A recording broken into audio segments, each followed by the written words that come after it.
جب وہ یوسف علیہ السلام کے خواب کو پورا کرنے میں 50 سال لگاتے ہیں، 50 سال گزارتے، بے نیاز ہے. حضرت نوح علیہ السلام کی دعا کا اثر ظاہر کرنے میں 50 سال لگاتے ہیں، اس کی اپنی شان ہے.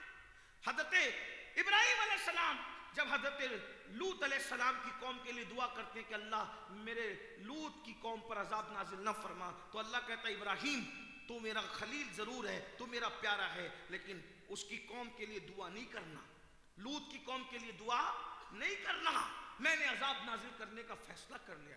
ابراہیم خلیل جیسے کو دعا کرنے سے روک دیا جاتا ہے.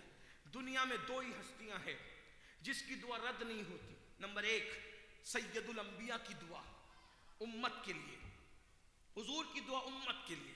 میرے نبی جب اپنی امت کے لیے ہاتھ اٹھاتے ہیں تو اللہ رد نہیں کرتا. عنایت کا جوڑا، اجابت کا صحرا، دلہن بن کے نکلی دعائے محمد، اجابت میں جھک کر گلے سے لگایا بڑی ناز سے جب دعائے محمد. سبحان اللہ. سب کی دعائیں اجابت تلاش کرتی ہیں اور میرے نبی کی دعا کو اجابت ڈھونڈتی نظر آتی ہے. نعرے تکبیر، نعرے رسالت. جس کی دعا کے لیے اجابت جھک جاتی ہے اس کو دعائے محمد الرسول اللہ کہتے ہیں. سبحان اللہ. یہ حضور کی دعا ہے. مگر وہی رسول فرماتے ہیں، آقا فرماتے ہیں جیسے مفہوم حدیث ہے، آقا فرماتے ہیں جیسے مجھ محمد کی دعا میری امت کے حق میں رد نہیں ہوتی، ویسے ماں باپ کی دعا ان کی اولاد کے حق میں رد نہیں ہوتی. سبحان اللہ. بے شک. اللہ اکبر یا رسول اللہ. اتنی قیمتی دعائیں چھوڑ کر کے کہاں بھٹکتے ہو؟ ماں باپ کی دعاؤں نے کسی کو ولی بنایا، ماں باپ کی دعاؤں نے کسی کو مالدار بنایا، بے شک. ماں باپ کی دعاؤں نے کسی کو کتنی بلندی پہ. حضرت اویس قرنی جو اویس قرنی بنے یہ ماں کی دعا کی برکت ہے. مخدوم ماہیمی جو مخدوم بنے ماں کی دعا کی برکت ہے. بایزید بستامی جن کے لیے حضرت جنید بغدادی کہا کرتے تھے کہ بایزید کو ولیوں میں وہ مقام حاصل ہے جو جبریل کو فرشتوں میں مقام حاصل ہے. یہ مقام حضرت بایزید بستامی کو کیسے ملا؟ ماں کی دعا کی برکت سے ملا. سبحان اللہ. بے شک. ارے جن ماں باپ کی دعا سے ولایت مل جاتی ہے ان ماں باپ کی دعا سے روزی نہ ملے گی. روزی کے لیے بھٹکتے ہو، سب سے دعا کروا رہے ہو، پنڈوا شریف جا رہے ہو دعا کروا رہے ہو، کچوڑا شریف جا رہے ہو دعا کروا رہے ہو، ماررہ شریف جا رہے ہو دعا کروا رہے ہو، اجمیر شریف جا رہے ہو دعا کروا رہے ہو. سب جگہ جاؤ، کہیں منع نہیں ہے، لیکن تمہارے گھر میں جنت ہے. سبحان اللہ. تمہارے گھر میں محسوس کرو اللہ نے جنت تمہارے گھر میں اتاری ہے. تم تو ہرن کی طرح کر رہے ہو، جیسے ہرن کی ناک میں مشک ہے اور وہ پورا جنگل گھوم رہی ہے، کدھر ہے خوشبو کدھر ہے، وہ پاگل ہوئی ہرن. سب جگہ جاؤ لیکن پہلے اپنے ماں باپ کے قدموں پہ گرو، ان سے دعا لو. کسی خوبصورت سے خوبصورت انسان کو دیکھ کر وہ ثواب نہیں ملتا جو ماں باپ کے جھری پڑے ہوئے چہروں کو دیکھ کر ملتا ہے. سبحان اللہ. میرے آقا فرماتے ہیں جو ماں باپ کا چہرہ دیکھے اللہ اسے مقبول حج کا ثواب عطا فرمائے. بے شک. بس بات سمیٹ کو ختم کرتے ہوئے اس کروں، اگر کچھ بننا چاہتے ہو ماں باپ کے ساتھ اچھا سلوک کرو. ہم آئلہ محمد کہتے ہیں صلی اللہ علیہ وسلم. اگر کسی کو چھڑانے کے لیے کہتے ہو تو تم جانو تمہارا کام جانو، لیکن جس دل میں رسول اللہ کی محبت ہے، جو عاشق رسول ہے، وہ ماں باپ کا کبھی غدار نہیں ہو سکتا. جی. عاشق رسول کی پہچان ہے کہ وہ ماں باپ کا وفادار ہوگا. حضرت بلال کو دیکھو، عاشق رسول ماں کے کیسے وفادار. حضرت اویس قرنی کو دیکھو، ماں کے کیسے وفادار. حضور غوث الاعظم دستگیر کو دیکھو، ماں کے کیسے وفادار. ماں نے ایک جملہ کہہ دیا گھر سے نکلتے ہو، پوری زندگی اس پہ عمل کیا. اور ہمارے نبی ماں سے کتنا پیار کرتے تھے. ہمارے نبی کو نبی یہ امی کہتے ہیں. ہمارے نبی کا لقب کیا ہے؟ نبی یہ امی. اب لوگ اس پہ دھوکہ کھا گئے، کہنے لگے وہ تو ان پڑھ ہے. ارے پاگل، جو ان پڑھ ہوگا وہ کائنات کو کیسے پڑھائے گا؟ سبحان اللہ. کبھی کسی انپڑھ کو پڑھاتے بھی دیکھا ہے؟ انپڑھ کو پڑھنے کی ضرورت ہے، پڑھانے کی ضرورت نہیں ہے۔ اور حضور فرماتے بعثت معلما، کہ میں تو معلم بنا کر بھیجا گیا۔ سبحان اللہ، سب آ کر معلم بنے ہیں اور حضور بنا کر بھیجے گئے۔ سبحان اللہ، بے شک۔ میرے امام کہتے ہیں ایسا امی کس لیے منت کشے استاد ہو، ایسا امی کس لیے منت کشے استاد ہو، کیا کفایت اس کو اقرا ربک الاکرم نہیں؟ اللہ، جس کو اللہ نے پڑھا کے بھیجا ہو اس کو استاد کی ضرورت کیا ہے؟ سبحان اللہ، نبی کو ان پڑھ کہنے والا جاہل ہے، نبی ان پڑھ نہیں ہے، نبی تو پڑھانے آئے ہیں، نبی تو، یہ میرا عنوان نہیں لیکن بات آئی تو عرض کروں، ایک ان پڑھ ہے، اس کو اسٹیج پہ بلا کر بولو پڑھو تو لوگ کیا کہیں گے؟ مولوی صاحب پاگل ہوئے ہو، ان پڑھ کو پڑھو بولنا یہ جہالت ہے۔ صحیح ہے کہ نہیں؟ ایک آدمی ہے جو تقریر کرنا نہیں جانتا، اس کو اٹھا کے بولو تقریر کرو، بولے مجھے آتی نہیں، ظلم نہ کرو مجھ پہ، میں تقریر کرنا نہیں جانتا۔ ایک آدمی نعت پڑھنا نہیں جانتا، اس کو نعت پڑھو، بولے کیا پاگل ہوئے ہو، زبردستی مجھ سے کیا کام لے رہے ہو؟ سنار کا کام لوہار نہیں کرتے، لوہار کا کام سنار نہیں کرتے، ایسے ہی۔ اب نبی پر جو پہلی آیت آئی، نبی پر پہلی آیت کون سی آئی؟ اقرا، مطلب پڑھو۔ جو ان پڑھ ہو اس کو اللہ پڑھنے کے لیے کیسے کہے گا؟ بتائیے، اقرا بتا رہی ہے کہ نبی ان پڑھ نہیں تھے، جبریل کے آنے سے پہلے انہیں پڑھا لکھا کر کے بھیجا گیا تھا۔ سبحان اللہ، وہ تو معلم بن کر کے آئے تھے نا، انہیں معلم تو بہرحال بحث دوسری طرف جا رہی ہے، لیکن میں کیا کہہ رہا ہوں، حضور کا لقب ہے امی۔ اب اس کے بہت سے معنی ہیں۔ امی کا ایک معنی بے پڑھے کائنات کو پڑھانے والا، امی کا ایک معنی اللہ کا ڈائریکٹ شاگرد، الرحمن علم القرآن وعلمک ما لم تکن تعلم وکان فضل اللہ علیک عظیما۔ امی کا ایک معنی مکے کا نام ہے ام القرآ، مکے کا کیا نام ہے؟ بکہ اس کا نام، مکہ اس کا نام، بلد امین اس کا نام۔ تو مکے کا ایک نام کیا ہے؟ ام القرآ۔ تو جیسے اندور کا رہنے والا اندوری، لکھنؤ کا رہنے والا لکھنوی، تو جو ام القرآ میں رہتا ہے اس کو کیا کہیں گے؟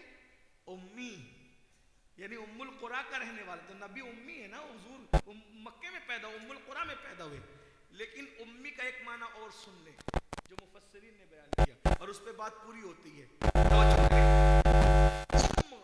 ام ماں کو کہتے ہیں، ام ماں کو کہتے ہیں، اور امی ماں والا ہے۔ امی مطلب ماں والا۔ اب ماں والے تو سبھی ہیں، آپ کا دھیان ہے تو میں بات کروں گا، ورنہ بات پوری ہو گئی ہے نا؟ تب میری بات سمجھ میں آ رہی؟ ہاں توجہ، یہ اس عنوان، یہ اس محفل کی اختتامی گفتگو ہے، لیکن دھیان سے سننا۔